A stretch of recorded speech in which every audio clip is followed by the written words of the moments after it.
भारतीय पुराणों में माता सती का चरित्र अत्यंत पवित्र और प्रेरणादायी माना गया है।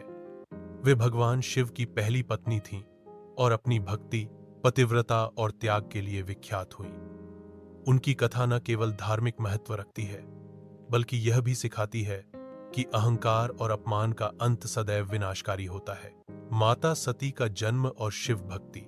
माता सती का जन्म दक्ष प्रजापति के घर हुआ था। दक्ष ब्रह्मा जी के मानस पुत्र थे और उनकी गिनती महान प्रतापी राजाओं में होती थी।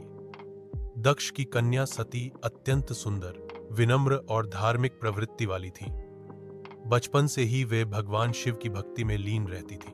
दक्ष चाहते थे कि सती का विवाह किसी समृद्ध और योग्य राजा या देवता से हो, किंतु सती अपने मन, वचन और कर्म से केवल शिव जी को ही अपना पति मान चुकी थी। उन्होंने भगवान शिव को पति रूप में पाने के लिए कठोर तप किया। उनकी कठोर साधना से प्रसन्न होकर शिव जी ने सती को अपनी अर्धांगिनी के रूप में स्वीकार किया। विवाह और गृहस्थ जीवन। सती और शिव जी का विवाह अत्यंत भव्य हुआ। ब्रह्मा, विष्णु और सभी देवताओं की उपस्थिति में यह दिव्य विवाह संपन्न हुआ। विवाह के बाद सती कैलाश पर्वत पर शिव जी के साथ रहने लगी।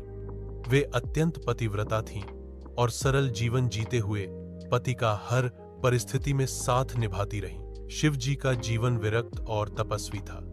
वे श्मशान में रहते, बाघ की खाल पहनते और भस्म से अपना शरीर सजाते थे। साधारण स्त्री के लिए यह जीवन कठिन था, पर सती ने इसे प्रसन्नता से स्वीकार किया और शिव जी के साथ पूर्ण समर्पण से जीवन बिताया। दक्ष का अहंकार। हालांकि दक्ष प्रजापति अपनी पुत्री के इस विवाह से प्रसन्न नहीं थे। उन्हें लगता था कि शिव जैसे विरक्त और भूत प्रेतों के स्वामी उनकी पुत्री के योग्य नहीं है। उनके मन में शिव जी के प्रति घोर अहंकार और द्वेष था। दक्ष का महायज्ञ। एक बार दक्ष प्रजापति ने एक विशाल यज्ञ का आयोजन किया। इसमें सभी देवताओं और ऋषियों को आमंत्रित किया गया, किंतु भगवान शिव को जानबूझकर आमंत्रित नहीं किया गया। जब सती को पता चला कि उनके पिता ने इतना बड़ा यज्ञ रखा है, तो वे मायके जाने के लिए उत्सुक हुईं। शिव जी ने उन्हें समझाया, प्रिय, हमें आमंत्रित नहीं किया गया है। बिना बुलाए जाना अपमान का कारण होगा। लेकिन सती ने कहा कि बेटी को अपने पिता के घर जाने के लिए निमंत्रण की आवश्यकता नहीं होती। वे अपने अधिकार से वहां जाएंगी। यज्ञ में अपमान।